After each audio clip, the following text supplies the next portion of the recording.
The nature of the mind is something which empty like space, always lacking in form, shape, and color.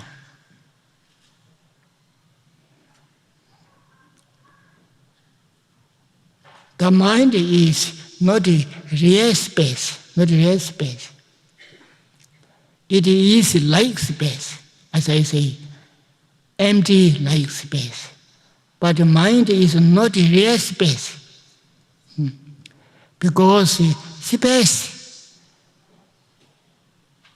does possess shape and color. During the day, it can be light, and during the night, it can be dark. But mind always lacks shape and color. So mind is not a real space, but a like space. It is empty like space, but it is not a real space. Because space does possess shape and color. But mind always lacks shape and color. Okay? As I said, mind is empty. Mind is empty. But we should not say mind is emptiness. What is different between empty and emptiness?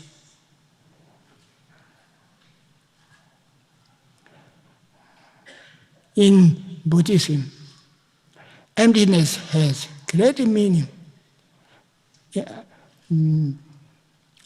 In Buddhism, emptiness has great meaning.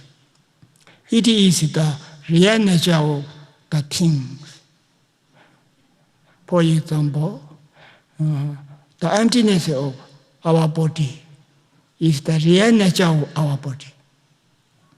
The emptiness of our self is the real nature of our self.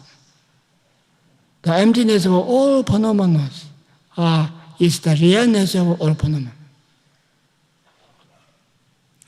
Emptiness is the very performed object and a very meaningful object.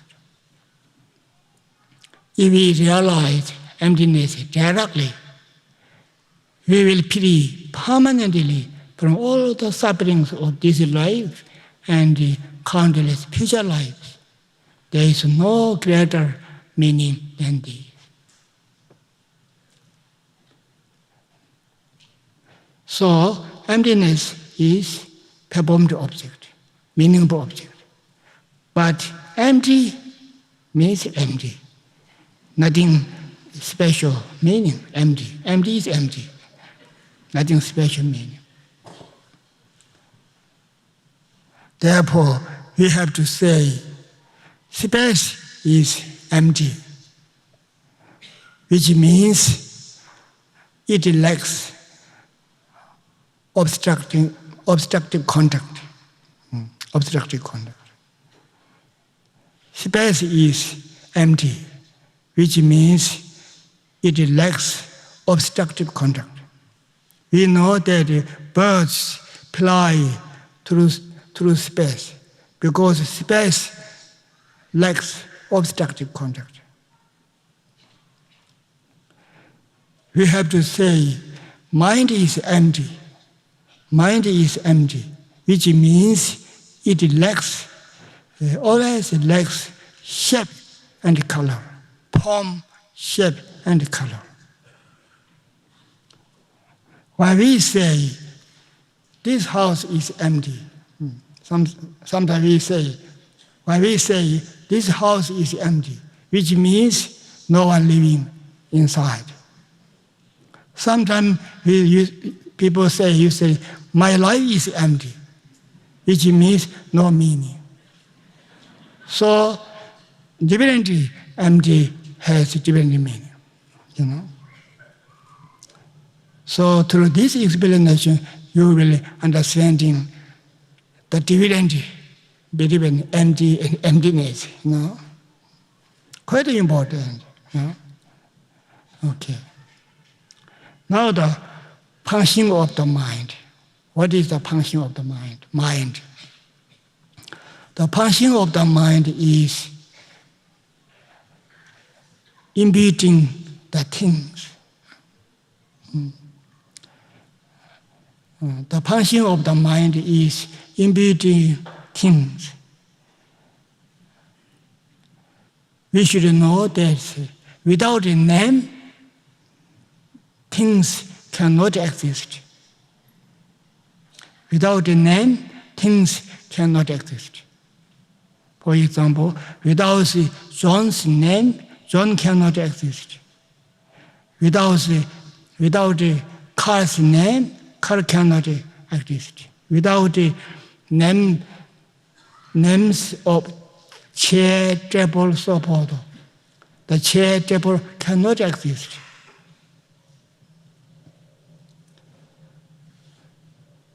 So this means, so things exist only because imputed by mind.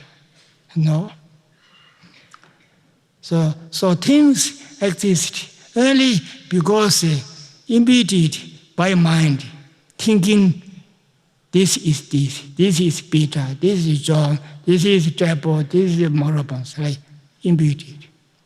Things exist only because mind imputed.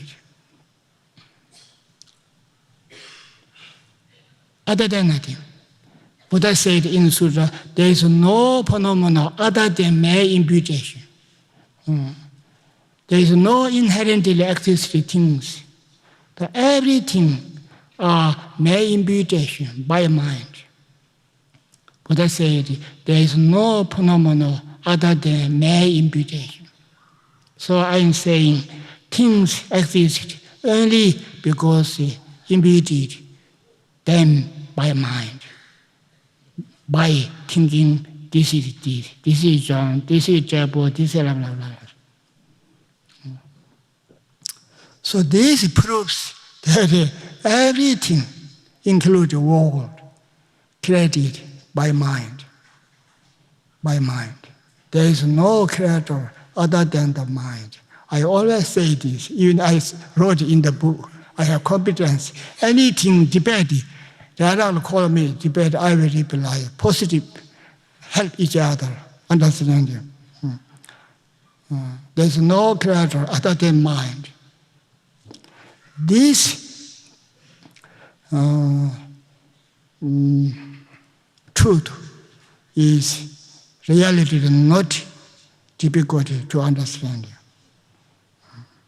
If we check carefully with a positive mind. Okay. One of the main functions of the mind. Another function of the mind is to perceive and understanding the object. Another one of the main functions of the mind is to perceive the object, to perceive and understanding the object. We normally say, I see such and such. But in reality, our mind sees that object. Because our mind sees something, we say, I see. Because our mind understanding object, we say, I understand that object. So our seeing things and understanding the objects is the function of our mind. Without the mind, we are powerless to perceive and to understanding the object. Without a mind, we are like dead body, nothing, any function. We have no PC, things, understand object, experiencing good, bad, anything, nothing. Everything is a function of our mind. There's no powerful than mind, in the world.